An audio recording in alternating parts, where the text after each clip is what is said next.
if som cha na bolo hitin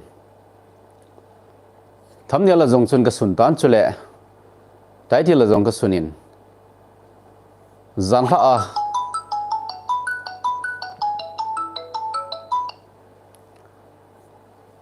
zan la kangui thil so to so kisai chun tuni khu chun news a chun thu phapip kan sein zan la kangui a thil so chu video clip chom cha cha in la do ho in su thang ho ji chun social media la ho in su thang ho chu email ma ho me le ho vin me le ho hin in mang chakit tawin in thie thang vin chule ei hon video in kap do ho chu ei ho ading in ki palna khat an so do kitan chule nam sipai KNFN hon thu phu na hin bolova chu chi thil su ho kangui thil su ho YouTube a koiman upload a boloding ti thu phun ken jong kan phung do in here chun comment phobep kan pin hito bang video follow hin upload ho hi YouTuber ho hi be se pon thang pia he amu mang kap jing ho phone soi po ai la anup do mo kap jinga WhatsApp channel la hi lo le WhatsApp group la Facebook group la ho a itia hin su thang ho he hiuve tin kan se ni hi le hi chi alim hi thamne long ken koi hi chi mi pa he koi ten ve win lang hi chi a hi ngam ku ki ekitin hi chi mi pa hen warning e hin bol in e hin gi in zumo za moi ne hin hoin khain sim jing ne sei dan dan ka sim sanga chin hin dos engena mu thei diu le chi akichi pon hin sim tho jing nge na til chang dia YouTuber ho chu na tuti pan pi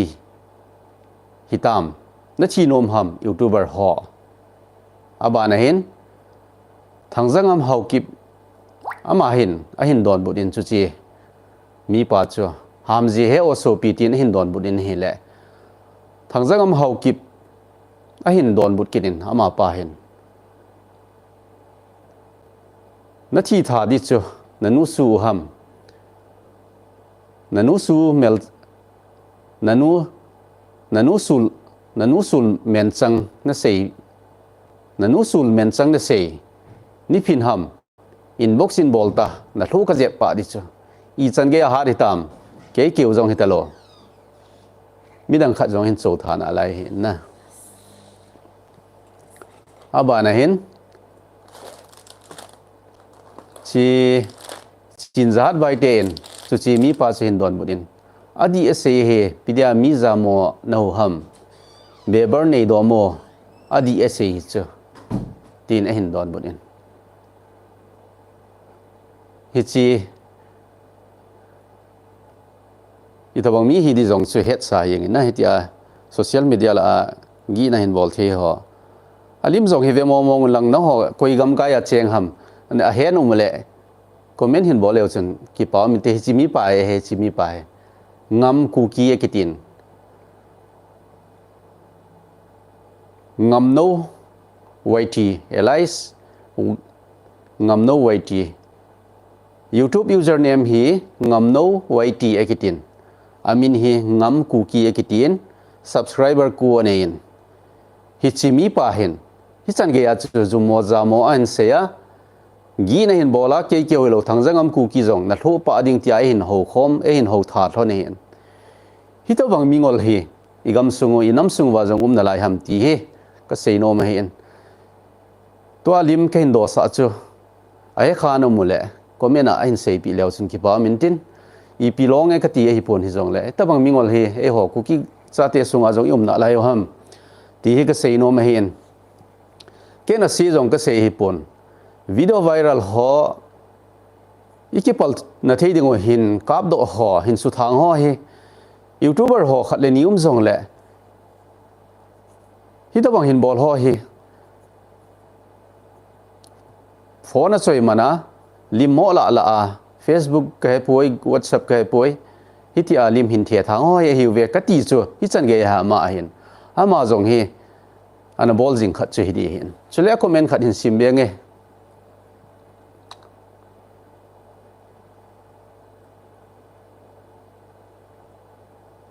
ama ne hin sei khat kit chu hi le comment sum khat an bol chu video upload ho chu amuna pan agala u hi a hin nang ho nen munwa ko na misalo na sei si lo protest ki bol na muna public protest ki bol na muna aga chi mana hi to bang video follow ho nampi ki pal na thading video follow ho hin la do a the thang sanga che protest bol in no chi da hen ka ti no men ngam cookie ki ti YouTube username ngam no way ti ki ti ki jong ka ki cha hi be jengin ama ip hiya mi thading mat ding thu se ya chule lo je pa ding ti san ge ha ta chule zamo ha ta mi ho ham chi a phomol he jengin alim kain ta do che he khanu mule an sei pi ovin lang aman jong chan a khel lo wa le mi zo in ama thu hin je pa na ding hi gamla talo mai the hin ham ji pau ji hello ta bang chapangol mi chawai nu le pa hillo gan hinga sim di ham mi ma sim ding ham gan hinga sim ding a jong de yom hin hi ta bang mi ham hoi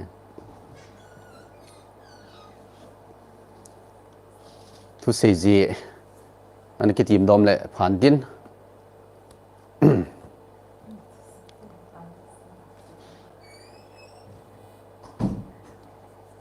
apamol he jingin ke hi nampi na tong ka hi ham ka ti le ti ai thading mat ding thlo je pa ding ai lo le ti a gi nong ki bol hi apamo ka sa in hi chi mingol ho thu sei ji alung neu ding jong ka hi pon ka ti jong a ja pon a he thiam lo chu a he thiam lo ji hin te kho jong ka sa pon ama hin ko ni pi lo ding hamati hin ipiam khara pang a hi sia ki hi hat sa jong hi mai the a hi lo ai jong le mei thal khat le ni nei sia ki hat sa jong hi mai the a hin angol sia ki hat sa jong hi mai the a hin hi to bang mi ho hi tham no ma he le a het ka lo wa jong chai do yeng the a hin ipi a ki gel ham su ke he pun dan nung zo ya phata ki thama hi le hawai me jong a ho pai jing mai the a hin la lim sa ding jong ka gu pon ka ki cha pon a ba nen se be le wang ka mo vet lo mai the tan chi mi he I thawang background ni helang I thawang hi zong le ken zong ka ki cha pon I ma cha backgrounds ka nei poi a hin la hi ti a social media la azu mo za mo ai ki howa chule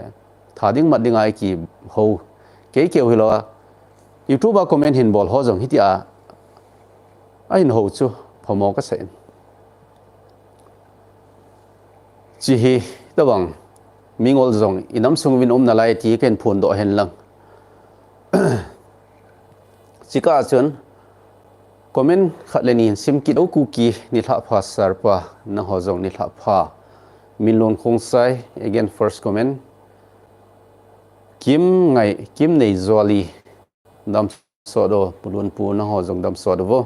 wang lo jem happy new year sar pa na ho jong happy new year ti thim song loi zan pha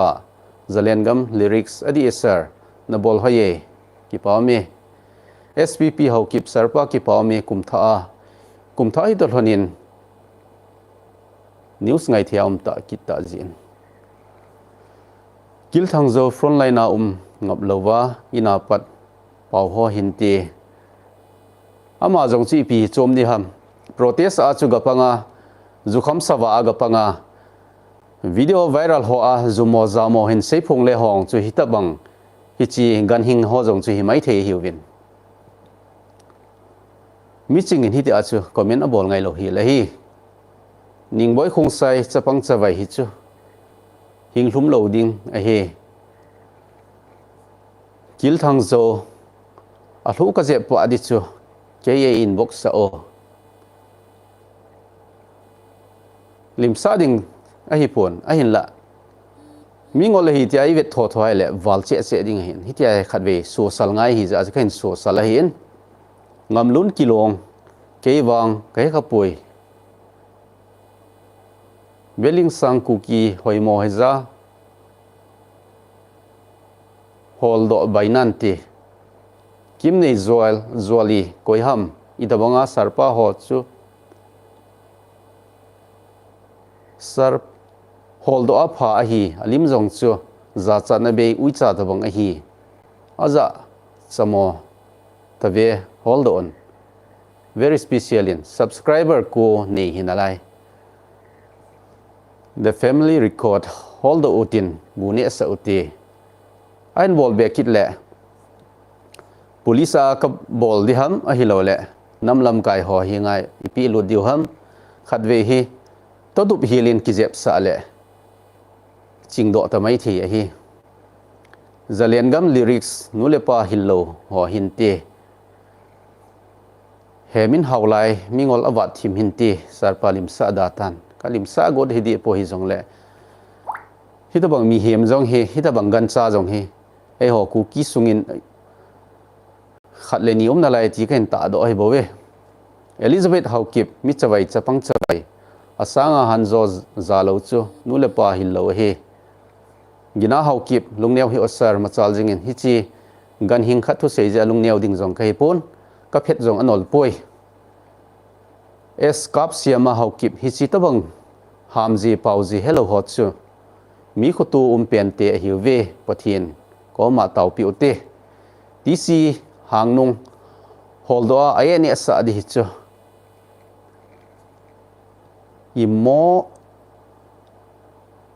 imo net gen KNFN hon tham nan ti lam kai ho ga sei pi nge Christmas big salute sarpa nang ho jong Christmas chibai kim nei zoli adi sarpa zamin lun mangte hiti apau aki hat sa ho chu miching a hi poi a hat le frontline a chi hen agalmi kable pha hi sarpa kukilen thadi ahead lo ham e santi gathat le hilo ham pasala ki sale ama hotabang zia nampi thasam he tu hin hichi comment simu aban chin job nge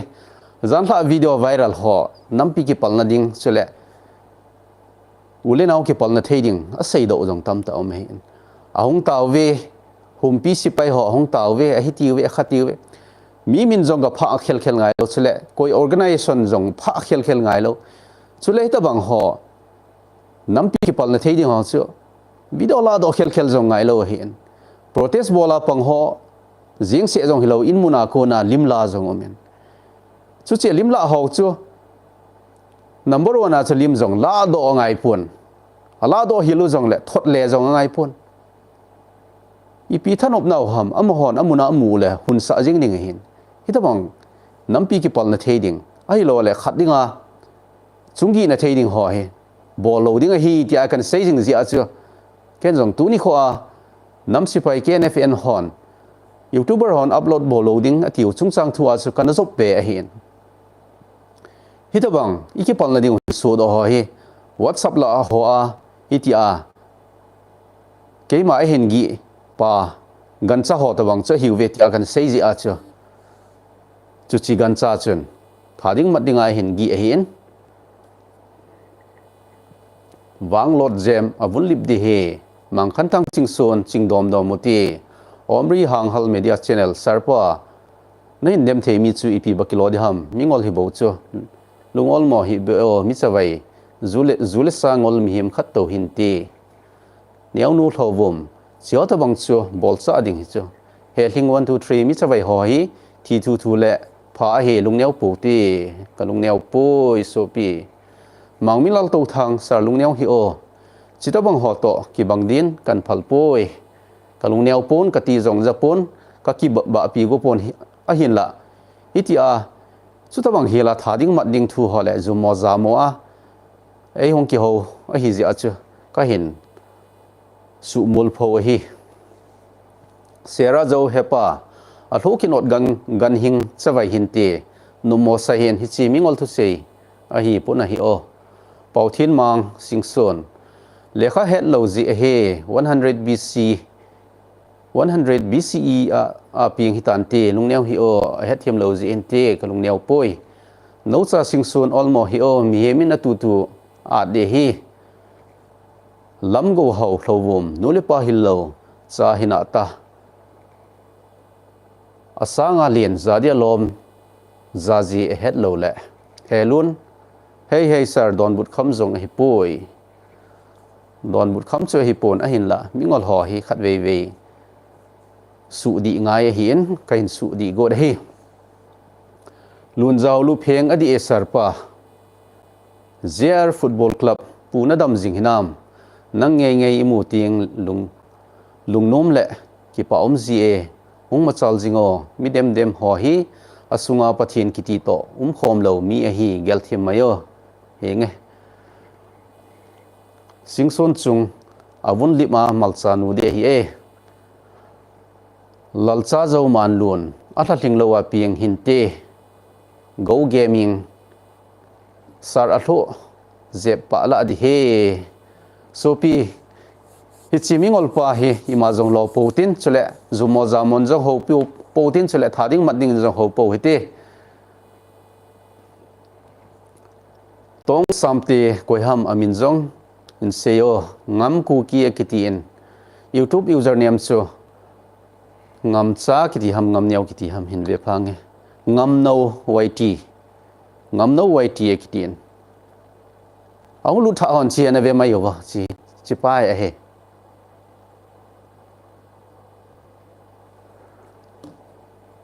baldu helmingol hidi hibove thupi ta gelda jingo insunga nu hillo pa hillo ho chu hidi hitaye flia pulun pu chi to bang ho hi na YouTube a seida o na bol dile offline in bolin min phat de mana bol jong tam diu he na channel la pat viral di de na a chiong su hi mai the he na ip le Jonathan Tunwang News ingai jong le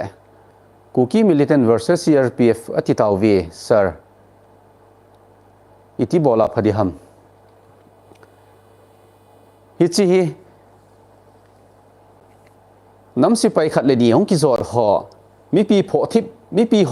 pi ki phin ho pho thip dinga hung ho ali ma hung viral la khona chu media ho le me the hon shading a hin nei o hin namsi pai holim chu hung thang lo hi le mi pi ki phin ho to security force ho akidin te ve kiti jong le shading lo di namsi pai ho chu thil si bola hung jong hi povin mi pi ki phin ho ki tong khaw vin te ki su khaw vin te a thi amang chule alim tam ta khan te ti agel je wa cha mi pi ho pho thip dinga hung hi win a hin la video hong viral pha da chun thu chu hi lo langin a chi do tan a phumol he jengin he choji a hi ken pu na ta ka nei ji a chu hi do bang hoi bol ta pu te ti a he a vela kan sei ki da hin gin chong loi sarpa lung thalo win pangjing kalung a thla hi be jinge choji a he kho jong ka sapon sei lo di ka go da hin a hin la ke keu hi lo wa a he thiam lo na thu comment hin bol so pi khat ama jong a tho je pa ding tha ding mat ding tia e hin ho tha ji a chu no mo ka sa in kain phun do a hi e ling neu ho kip nang news ingai do lo le ki mu thei lo wa koi chapa ya noi se ta ne hin ho ham hol do a zep ki ta zep ma pha phatange ti sa ding hi manglal son vai phe sona happy new year sarpa nang zong kum tha chi bai thằng min lal zong mingol hi bo chu an number hin hol da ovo ipia ki gel ham ke ma ta in tham na nge lim sa po te mang khan tang sing son pulun pu hi chu to bang in ki su boy hi o David Rachel Happy New Year ka ki su boy go dai pon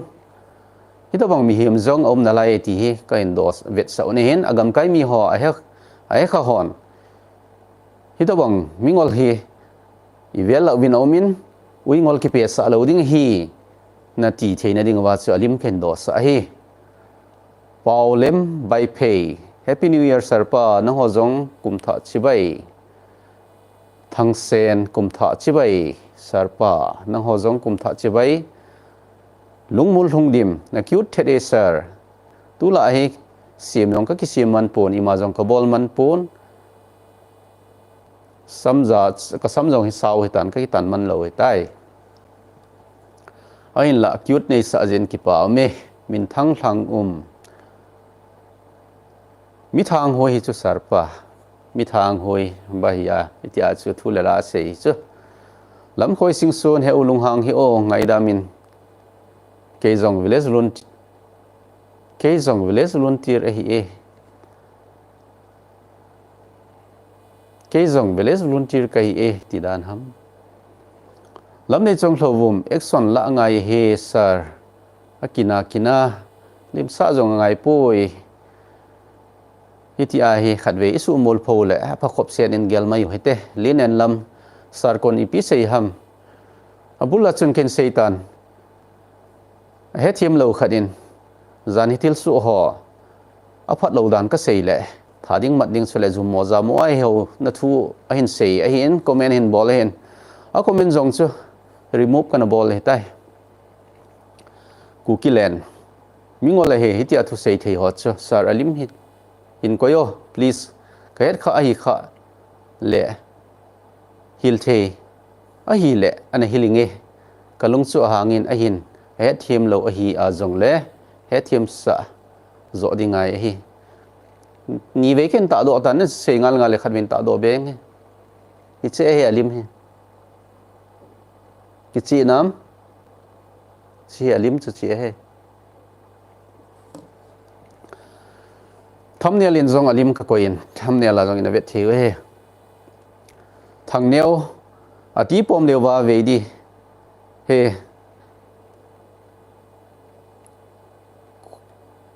abana sim abana handwriting ka sim thei da poi siroi na pha zo lo ji hin ti sir sio chu a pau chim ting hai tan ti sio to kinil chu phat pa mai sa he Jims kaimang gangte PSA hamster abula pot kanavet lo le ke het lo imacha tu chet asun ken sei tai alal chung loi hold a news report bol sa di hiya thin pu to thang min a ha lo ho min a pha lo ho adem ji ai bo ve guna khung sai koi mingol hiza hita chu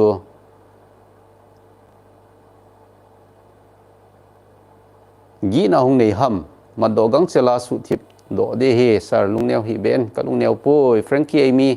hung machal jingo sarpa enge ki pa me thangneu koi chapang ham hung ha pano sar enge pawolun khung sai a hing nom lo tan te hing nom ma manan te a sei khil het khil hin te RG Korean good evening sarpa nang zong good evening Robert WY kham hin te hi zong hi mo pun te sun chang lai ta kham hi te ding hi kai za sing sit mingol hi chu boi pi hin kai neu do ngel esan e pau tho thei ho hina ta o hi pun te mi hinan te hen go thang kip gen hepa ke zong kom nai 100% nalanga pang ka he an all mo hin hung machal jingin ki pa me ein la hi chi pa ho jin ka phet zong an ol poi ka kho zong ka sa poi ke zong me chang leng le la an thajing mi him ka hin itia me thala ki gi bi ti ho ke zong khó xa mi hiểm cây bôi cái dòng hệ pet đi khát cây thâu này mang khu HS official sir nampi adia luchai lewa napan phana hi nahin muda kha ahidem sir nahin gi ho chu ban kova alu asamu che chai pi a lutol lewa tha a valele sa de he lun boy sing son kum tha chibai na ho jong kum tha chibai zam khuson mate sarpa kum tha chibai na ho jong kum tha chibai kim nei ning hepa ama hota bang chu pathinin ale thu na ding a heznai ze wahing bam raskumar singh tangpung dena dending hi sarpa very special nampi na to na hi thlepna ding mong hi choi thlep nen jong ka gel pon kheison kaniu se hi ngai ngai again sei tho tho ding a hin ima cha tha sit na ong kani pon mang khan thang sing son lam kai pu lun pu lung kham hi o ka lung kham poi hoen sigon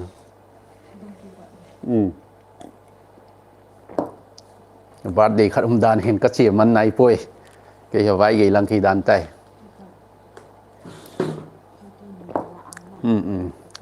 anh chị tổng không đi cho trong trả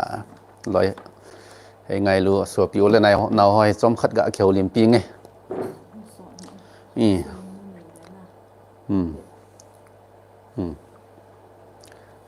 kalau ini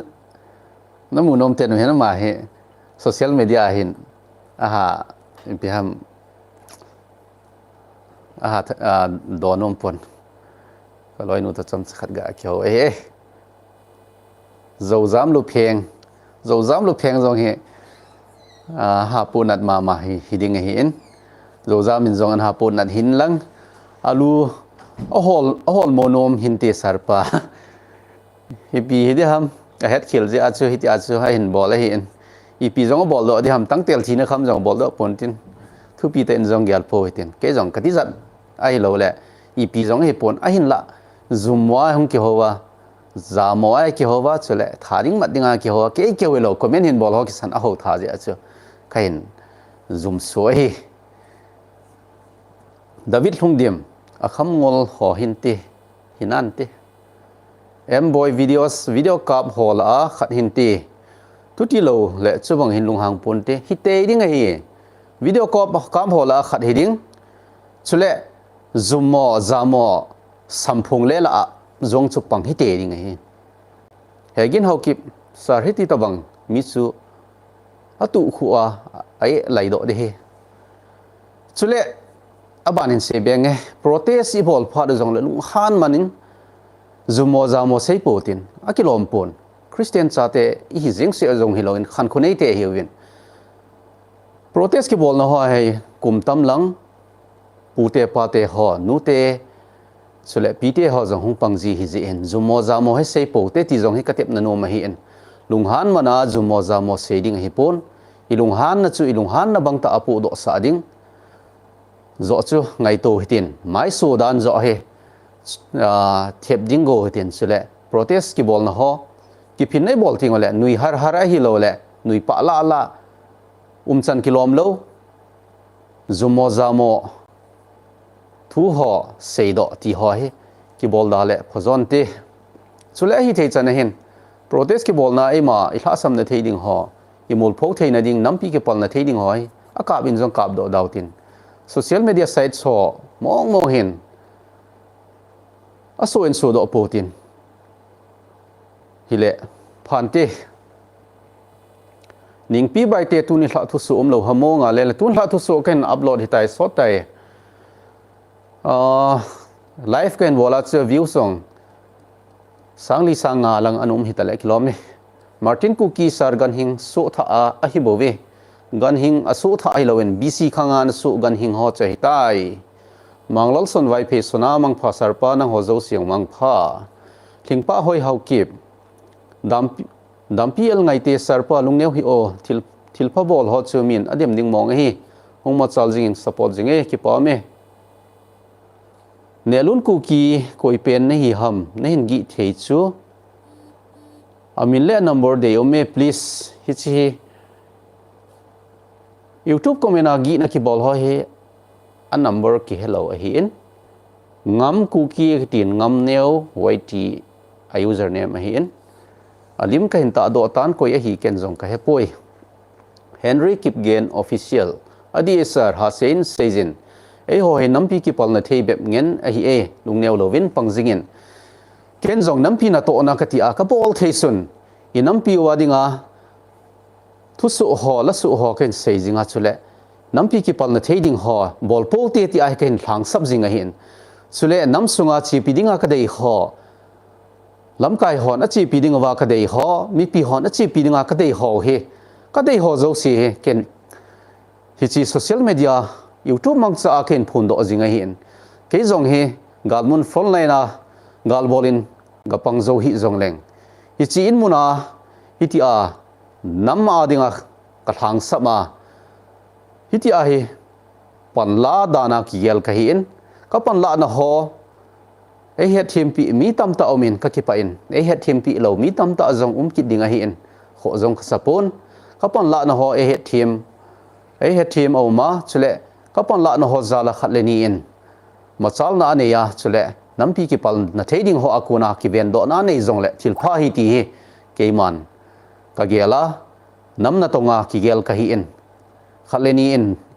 mo eo mo pen dan in e gel jong le a he thim hon a he thim in nam na tong khat in e gel win ka ki pa in ka chi na chan in e in holim pi e in ho pi zi win e in pa sa win e in chiba e in bol win hile ki paum ka sa in ki adinga ki paum ta a hin chule ka ki pa na ta khat a pha le mun in a hin tu ting le phun do ding ti a kan koi jing a hin tu ni la hin ki pa thu ka hin se na ba na chun hin sei mai leng ni khat hi Aadhaar card ka chapa Aadhaar card a amin kino ku na khat hab bedding ti hin ka chi na hi le common service center kanan veng tuibong kanan veng akun common service center abolin naute khat hengolian haukip akiti in sopi hengolian haukip hi achunga ka ki pana tuni hla hen ken phung do nomin hi chi life hi an vet lowa hi jong le a he hon an sei pi otin ka ki pa dan chu sei ate pi ding lo hi len sumle pai thu chu ma hin sumle pai ala ding dol chu dangka zathum a hin la ke ka hi a head pha da chun nisia news ki ngai zinga nisia again na pan la na ho zala en jong thule la ki he zinga chuti ji chun tunia hi keiman ima cha kala lo ding hi ati aman cheng khat jong ala nom thapon pi te ding kagut jong la nom pon Google Pay a pi ding kagut jong la nom pon ke sala nom lo pha da chun Google Pay a ka transfer gut jong la nom lo hen ka ki pa dan chu azi zangum lo hen dangka sang som lak khat lak som e ki pi sanga chu ka ki pa na chu sang mong he ti he kan se do nom hen sule koi to bang Aadhaar card ki kap sa nom ai lo le Aadhaar card a changes ni min hen lang date of birth he lang chule adi lo khat len sim phat sa nom au ma hi le ideal school zot na ideal nursing home zot na lampi kom chet khoi hin tuibung main road a khu ik chi su le kanan veng zot na lampi a khun common service center khat i chi su le right side a khu ki hong a hin main road a ku na khu thlang pi a 200 meter vel heading a hin amin hi sopi hengolian haukip a hin ama hi an zone chi oite ita bonga khan khu he chule namna tong ho kiti mai le nama dinga thule la se phungjing ho ngai sang khat a hi jehin ken jong ka ngai sangin ka ki pa na thu tu ni tha hen ama chunga khen phung do e chule channel hin to sot to channel ngai lu channel to sot na dinga channel a membership hin la hi chi lun pu ku kiniu sa membership hin la hi tu ni tha ama ni chunga jong ki pa thu ken phung do nomin khat hi beria hk akitin chule khat hi khai pu 999 akitin a username bo ken se hin amin ta thon chu ka hepun beria hk to khai pu 999 chunga ka ki pa na thu se zo lo ken phungin channel membership a join thonin thakhat adinga hi dangka somngale ko ham hile kilomin hichia hi ein ki thu pi thona hin chule channel khat zo pa lun pu vlog sakhun Israel gama so pi khan ko dola se ding la ute dola hin yosi kilong akitin amazon member alain amachunga jong ka ki pa na thu sangta khen phung do e comment na ban sim bank tin lalboy hokip na hin gi pa chu mingol hi bo ve ning nei nem singson na lunghan zile akilo moji esarpa aban hin zom kitto kalung hang poi flia youtuber se ngai lo le whatsapp manji hello ho khat hi knfn hon hin bolsa ole gim town te hi chan aki seinunga hin zan hla jong sun youtube channel khat ka vet le uniform puma akilim la naw arms puma akilim la naw aloi la pai ho lim tam ta do sa na jong amin apomol he jenge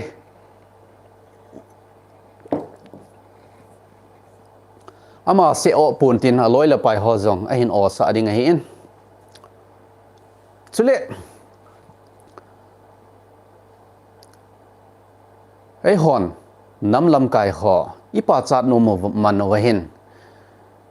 video clip la ho hin amini phawin sei phat te ding igut na lamu hin achungi na tam ta sei do tawin hi chiong hi bolda lew hen phan tin e ho hi thil pho bolda na ki gel ningo hin a hin la khat nam lam kai khat chungi na be i sei do kha lo jiwin thu i sei ting ole ching theu tin social media ken zong news ka bol ho hi nam pi ki pol na thei khan te ti a hi a vel kul thei chana ka vel kula ka sei ji a hin zang pe na ga sei thei ding zong ka vel kula thil ki bol ho hi eilanga kun hi zong le ka vel kula mi langa kuna ki pan do da na ka sei zong hin hi chi angai hon jong nan het te deu ka ta sanin i chungi na hi sei lo hil ding i chungi na thei ho hi bolo healing he ti jong he tha ben sei do ka sei do nom kidin ki enru ku ki pau ji hello le thang zamang ku ki me lai e pau he ho hin te hi pon te youtube channel khat jong ane hi pi chong loi he o ka hin ki pa pi le ki pa me kids zone lam za thang chi la ho hina ta chin lam niang zo happy new year nang zong kum tha chi bai sei khau hau kip na pha zo lo ji hi xr wilson ngai dam ki thum sa di he manglian chapang phalo hi hethimin lun vai phe sarni thla pha nang zong ni thla pha ld manipur holdo ngai dam be thum sa awang phan ti sir wa khuning kum tha chi bai su pi dam sen nang ho jong dam seovin kum tha chi bai iris mate gari tol puma kan hi sarpa ki pawmi iris song hi comment hin boljing channel ngai luta khat hi e wa si hau kip cheng somla a cheng khat wat hin te davidson thungdim sar lungneu hi o kalungneu poi thinlal thungdim sar kum tha chi bai mingol khat zen ke saboi hi o ka ki saboi poi tun hla kan se hi a chai nei tai a comment jong ka dilet pi e tai hi jong le hi tawang mi hi e ho nam sungin jong om na la ye ti hi kain phun do a alim ken ta do a hi e gugun ku ki ken jong mi khat ka phole ho tin e ho e ka don ta poi e mang boy sung te olmo hi o kolmo poi mang ne wai phe ngai damo ka ngai dam hi tai i ma jong kilo pon te ai la aban ai bol be a hi le agam kai sunga cheng agam kai sunga mo pu na nei ho khudin athu ki pel hanan te loris mate ama ipi ham ki hol do ading ki chil ding hi e limsa hi wo sopi mangku khong sai kuki zong chapang chawai a hi e momoi hokip sar nang hin gi the mi hem chu itobang a hidem a hi na number na muting ken bol na nge limsa po ti sar sopi o hengbam raskumar singh mol hola hi kho gin lam kalang village volunteer hobe hi mai the hi e village volunteer ham ipi de ham ke ta lo kham ham mangneu lungnim village volunteer hon chitabang chu sei po winte lo kham a kham be ba ki chi sa cartus khat to nei je achu ki hat sa jong hi mai the he good evening ni la pha mangneu hau chin len kuki ni la pha nang jong ni la pha thingpa hoi hau kip kumtha nang jong kumtha chibai miriam singh son IPG penta chu hitabang nam sunga lamkai poimo ki thangthi ma ki gi ham a hethiam lo ji ente RG Koren koi ham discussona hin koyo sarpa alim thamni la ken koin chule alim jong life ko bol pera ken do sa ai tai Henry Kipgen official kumtha chibai sarlun pu nang hojong kumtha chibai ngasi ho kip zalenam hi punat the sir punat thlen pan thi chana pan diu hi sem khung sai ni tha pha sir nang hojong ni tha pha beling sang kuki hoi mothima hung ki sulak go he mangneu thungdim sir lungboi ngai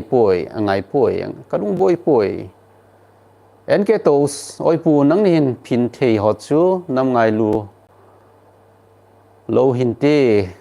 kai ngam h skip ni tha pha sir nang hojong ni tha pha nam pi mang cha official ko ip thu ham so pi chapang ngol khatin zumo zamo en hawa thading madinga hen gi ai lega sei thu hi bo we nui a hi nui zat yo mo ve nam pi mang cha official sir koi ham ip thu ham ngam kuki kiti in to a kan sei tai ex chocolate okay sir Clement HK hepu no che che ki pome lalech newsi pau chu min zong hin sei ji le chun phat newsi hindi in ki sei le kanop tho hin ken zong a hin la hindi pau hi kum hi chan he a hin ki tho wang a hin chuti ta fluent na ki lo je hin akinal lo je hin ki son omput chule hindi a ga sei na ding pha jong kan ipon hindi a ka sei a ichi ei pawa ki sei hoi kada tha ding rong kanom pon ei pawa ki sei hin nu le pa te ho ham dang pau dang hello ho chule asim thailo ho tam zo hon a heading din zalwa hi news si ki bol hin hi news ga dal ha ding rong kanom pon ha izia hi ham dang pau dang a jong ken sei thailo a hi ZR Football Club putu hin hi chan ipa utam to ai pha naw he ipi helen ni dang le an sei uten sit lang topic ho he to ai saying topic hi tam ta ka ne hin tun hla ai pha du jong sautan 43 minutes a chi tan Pikachu ku ki koi ham chi pa chu ana number ka de ye YouTube username chu ngamno YT ki tiam ka de hin number he ken jong ka poi koi sa koi gam kai jong ka poi kai ngam skip good night sir nang jong ni tha pha mang pha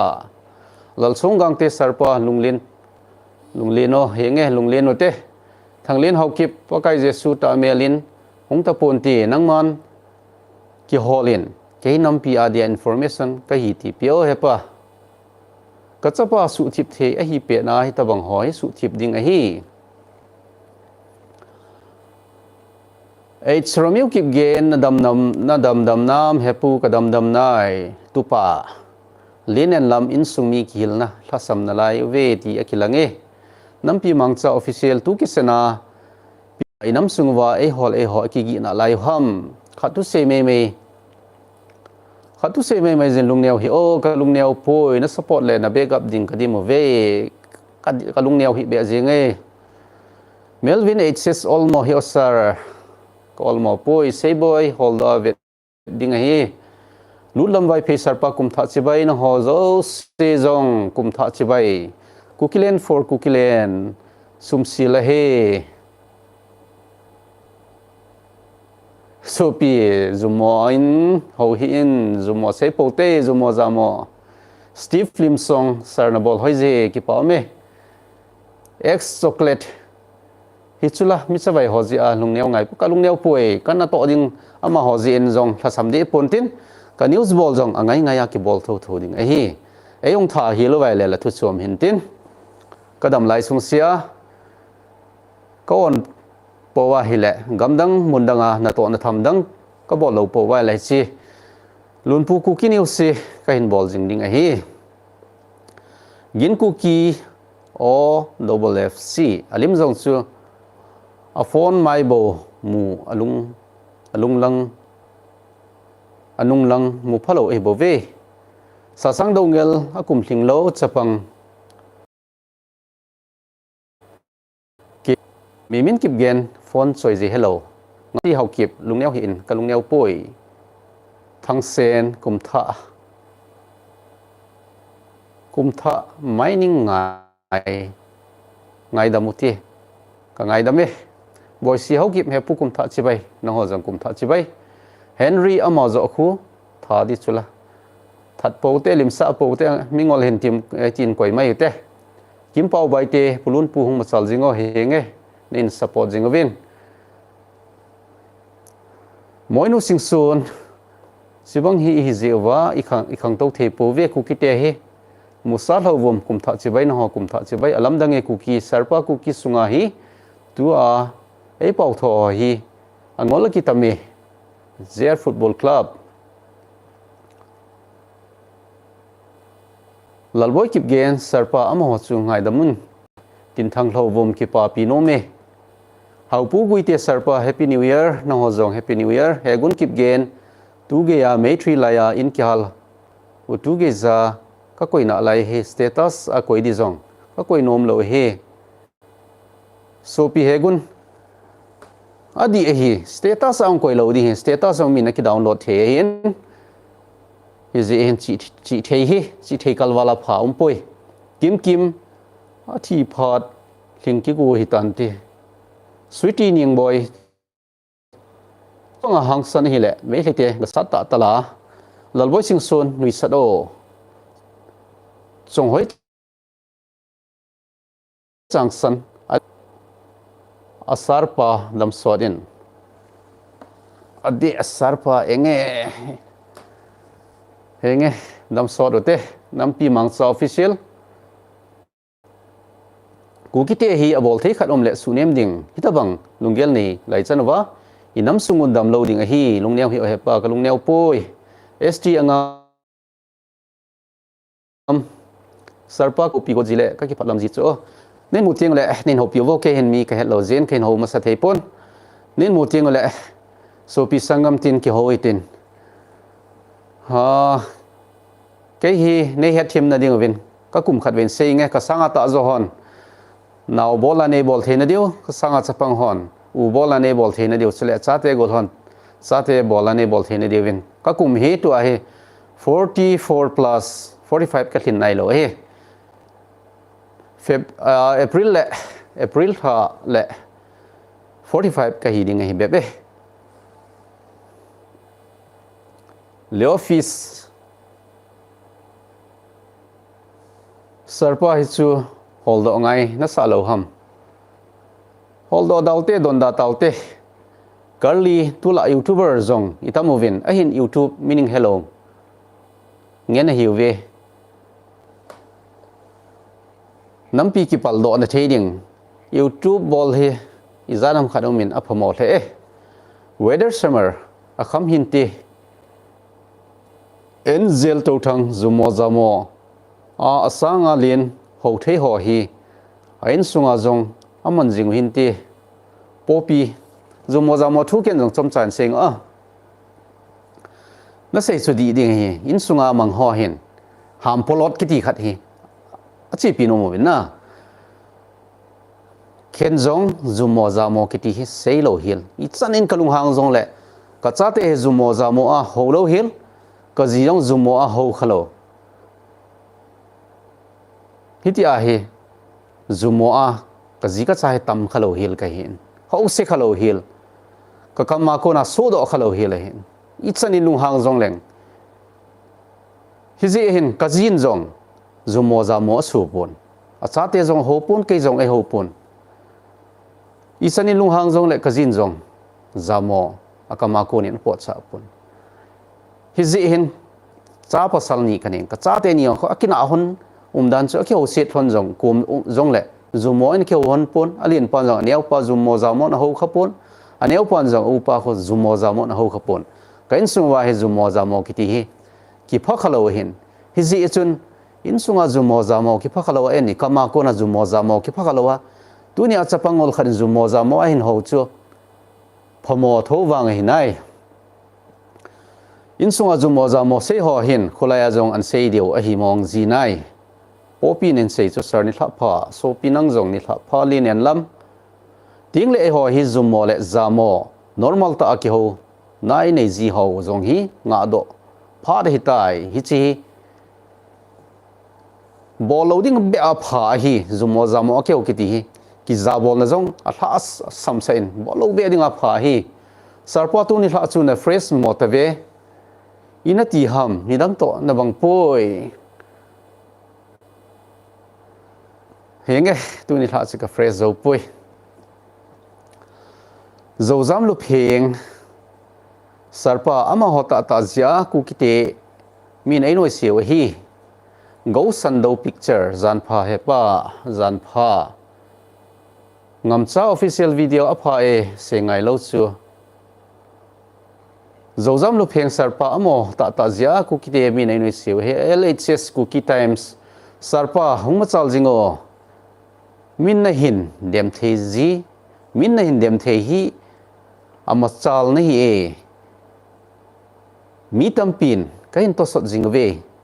full support from LHS Cookie Times LHS Cookie Times in ขัดเวเกี่ยวเล่นกันโนเมนไอ้เทรดดิ้งแหละคอมเมนต์ขัดเป็นอะไรเห็นนั่น number ไอ้เห็นเป็นเลสันกี่ป่าวมินเตไอ้ฮิโลวาฮิเล่ฮิจีกับ channel about ละคนกับ number เอาเมนเสียคนวัตสับเท็กซ์ในหินบอกเลยสันกี่ป่าวมินเตขัดเวกี่หัวมองฮิเตน้อมน้ำมันเฮก็เฮ็ดดานบ่แหละก็หิมาฮิเลสันกิโลมินทุสุละสุเซขัดนี่เจเห็นน้ำสุงาทุสุละสุเซฮิวินอีกเฮ็ดตัวเดียวก็เดินสุเละน้ำสุงทูหอจังขัดเวเซคอมเลยเห็นผ่านเตตินก็เกลเลยบ่อยจุงตัวทางสารปะทูฮัจุกัลโซนฮีเฮงเอก็โซเฮปูลุนปูแฟมิลี่นี่ทับพานะฮอโซเสียงนี่ทับพาเมริมสิงส่วนตู้หินเอาไว้เสียป้าจนไงดำคิดทุ่มและผ่านเตทางว่าคุกกี้บิ๊กแฟนกี่ป่าไม่สังเตคงใส่นี่ทับพาสารปะนะฮอโซนี่ทับพาทางซ้าเฮาเก็บอิติเลน้ำสุงว่ามิงอลเบดิงตามมิงอลคิดที่จะวานวยเบมาสังเสียเบโลฮิลดิ้งคำในที่บอกจังวานวยเบมาสังเสียเบโลฮิลดิ้งไอ้เฮคำในที่เบดิงทำอาจูจงไอ้ข้ออากิเวจงไอ้ข้ออันนี้จงไอ้ข้ออินเจียนเสียมนามังจงไอ้ข้อที่จุนหอยละคำในที่เบดิงทำมังบอยจงเมลหอยปุลุนหัวปนโอเฮงไอ้หาตายปันเดียวเฮเอลบอยเอมีจงฮิโลไม่เทเอมีเฮมองไง YouTube channel ขัดจงอ่ะคนไอ้เรมินฮิจิมิจะไปขอยีน่าไม่ยินลุงเนียวดิฮัมกับลุงเนียวในใส่ปุยกับเพชรจงนอลปุยขอจงกษัยเบกตีตานี่จงแหละจุโมจามอยหัวไอ้ทิลซีบอลจงกิลาวทิลพาดิ่งอีเดบีเอสเซียอีทุเสียหัวใจที่กำจังพลวัตหาเสียสุขินเสียบ่เวเซโนริตาไอ้หัวเตะฮิกิตุสดนุ่มโลเตะฮิววินไอ้มองตีโตทางมีดูดาไอ้ตัวหมอเทเฮียงมีดูดาไอ้ปนเตมังคุกีดรักส์เนฮัมดรักส์เนฮิดิงฮัมไอ้โลเลยฮิโลจ้าขัดฮิเตดิงไอ้SD เซบอยหัวปันเจียเจ้าสารเฮียงเห็นกิบแกนลงบุถึงโลหินเตเฮียงน้ำปีมังซาออฟฟิเชียลจงวิจามิจะไปหอจินทัศมหิเบลกัทัศมหิเบก็เสบังอาจูบอลลิงอากกดขัดจูก็บอลเจียงเดีย Emilia Tungdim, good evening, Nang Zong, Nithapha, good evening. Boyka VP Kuki Lungneo hi o Kalungneo po sangte khong sai sarpa Kenzong. Kala god le GP kaman lo zia kala thelo hi membership ti dan he. Akho po isopi nen kho sa na chungin ka ki pai. Song hoi changsan thado ding he sarpa thatpo te ngai da mai te. Ning khotai sing sitlo sarpa na tu sei hozo se hi ka support e ki pome. Kip gentleman nahin tong kha le hoi lai ki sel jong le sang vai ki vai ding hi je government of Kukilayan kang chup tuibul thang hon na din pi jing ve ka ki pa SOP koi man jong i mai lo ponte he chi chapangol khat ni hin ipe lo di ham son vai pay holdo salam sat sa di he confused Baby Octopus ulun Happy New Year. Salam sat ding til. Thu khat set jong hi. Ken la ki sa pon tin agam kai mi pi hon an hol do hen lang. Hi the hen lang. CSO hon khat ve bol cha lewang no hi e tawang mi him hoi. Ka kai hau kip na pon thoi pulun pu ki pa me ke hi ka bol ngal ngala he bol jeng ka hin. Kalung zong kho kalung zong tan zet jeng kana to khat zong chu hitia ki su mel mulawa bol zong ke pon new zong hi gei zong le ka bol tho thoi kin kho ta ka ne ka chi do ka bol tho thoi aji chu news ngai an nga lel mi o me ti chu ka het a hin hi zia hi news ngai jing ho ding gyal kho na zala hi boi the zong leng ka phat hi ka hin su ong hama ka hin bol a hin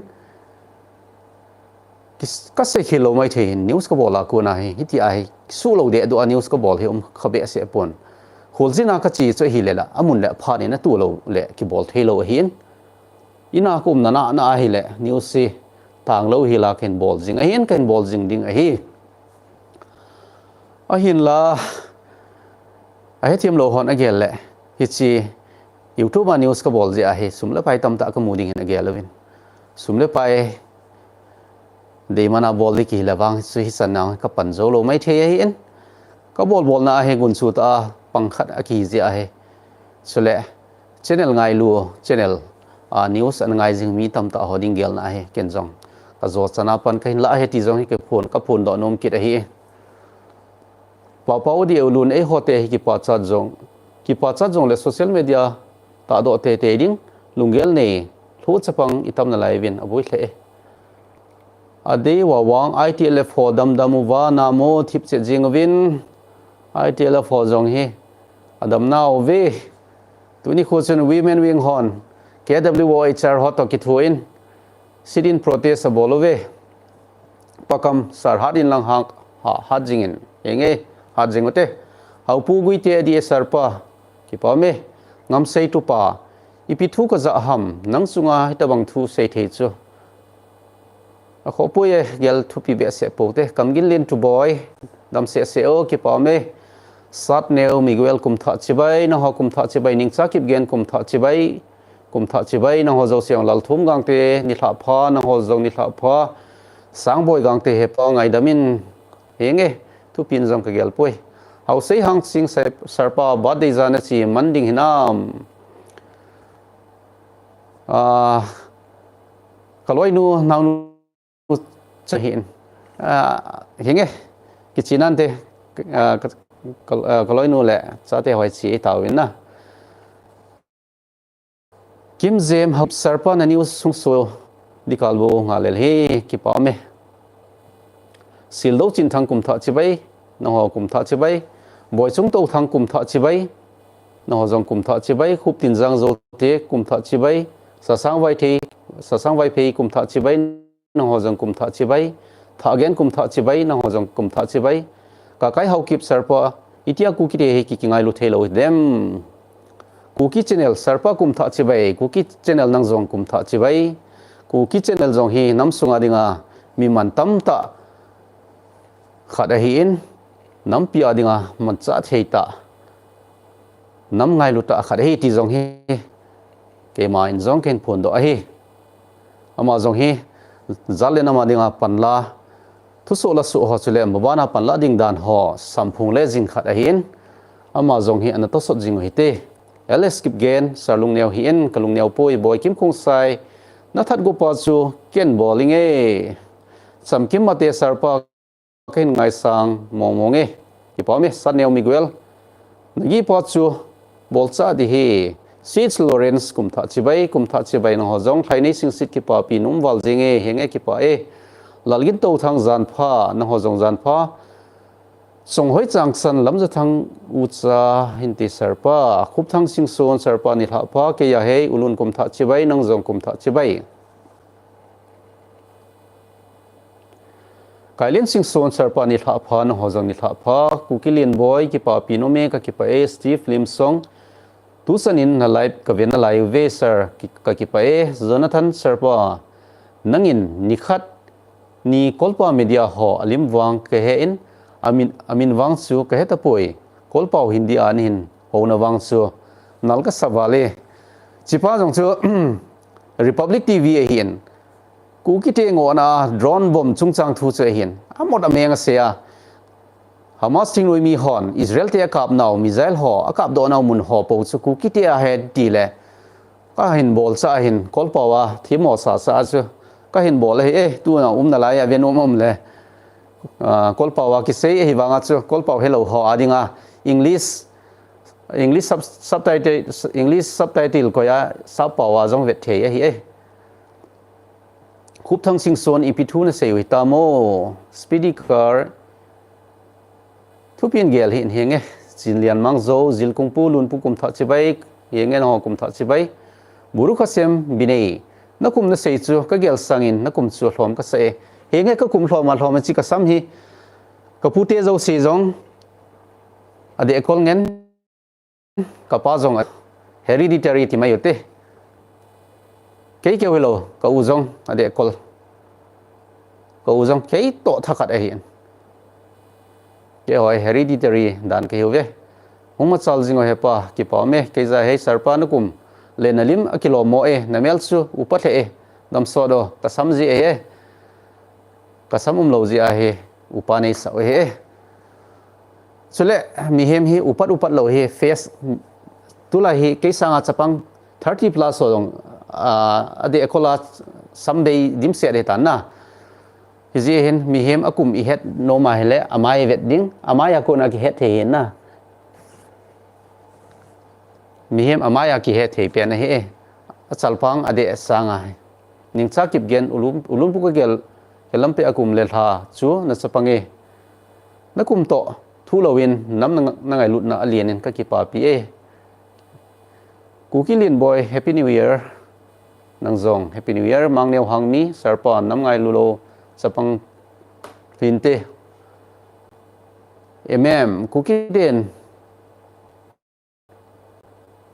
kukiden jaw juma se za charum ta hi e opi fani sarpa lung neu hin kalung neu poi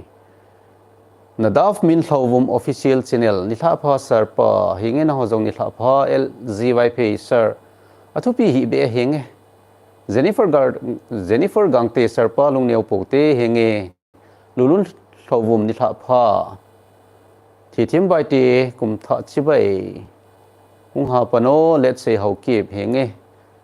lalboi khung sai sir ni tha pha to thang segin sir lun pu na thu so sim jing thla hi thla so hi ben ko ni bi se jong henge adel wa wang thu sum sevo khantom na the moi no sing sun henge ke ong ka chin ading o minna tun thla tam ta hi ken simman lo ding a hin ni ngai da movin lang Helen kip gen kuki hoi lai koi mi ching mi pi hia tha ding anin gi ham kuki ta chapa VV kum tha chibai nang jong kum tha chibai Felicia thing to live ka hin mu be sarpa kum tha chibai nang jong kum tha chibai let me say how kip koi ham sarpa nin gi chu henge tun hla hen hi chan hin ngau tin ni dan khat waltan